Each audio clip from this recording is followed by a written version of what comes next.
So let's start at the very beginning of the process again, and let's look at the parts. How do we reference the parts in our process plan?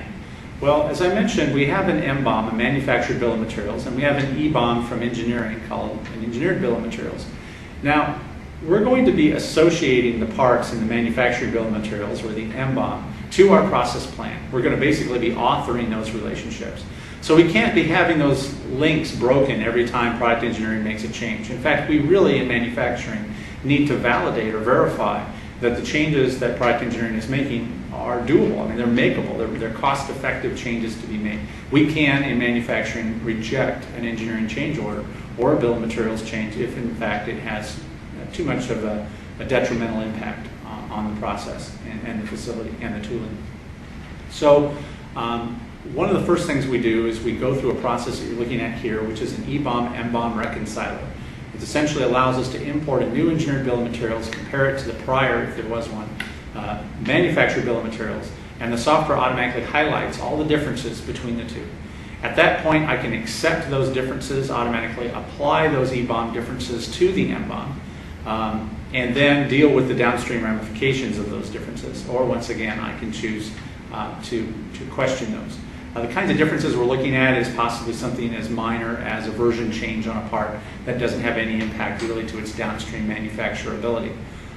Or it could be a lot of new parts being added or a bunch of parts being removed, which could greatly affect, of course, the work instructions, the part requirements at the station, and a whole bunch of downstream tasks. So this is really where it all starts. It starts with the parts.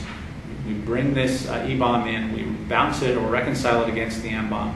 We update the MBOM manually because these are decisions that need to be made by the engineers, the humans. And of course, in making those decisions, we're triggering downstream tasks that we're now going to have to perform to enable those changes in the bill of material to be reflected in the work instructions and the layout of the workstation and the assignment of tasks along the assembly line. The next task that we have is the task of defining the process itself. I call it the process of process engineering. And in this process, we have to do first the time estimation and the definition of the operations and activities that allow us to make this particular assembly or product that we're making. We'll talk about time estimation and routing definition here right away. Then we're going to have a bunch of activities with time and tooling requirements and part consumption requirements that we're going to need to assign somewhere. This is where the where comes in, where the facility's layout issues come into play. And so we're going to go into a line balancing exercise and define where these tasks belong and how to make those efficient decisions in a mixed model production environment.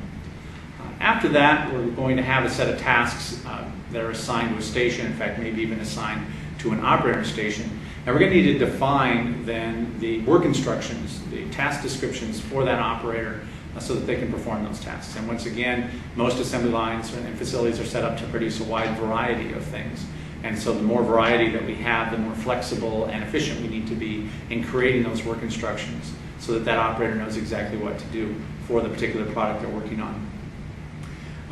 Then we're going to go into the materials logistics. We're going to look at how do we get the parts needed by that operator to those stations, and where do we put those parts in the station? Something we call line side presentation. So we'll look at that. And of course, once again, any change to the engineered bill of materials, it's going to affect the manufactured bill of materials. It's going to affect what parts that we're actually going to need placed and delivered to that workplace.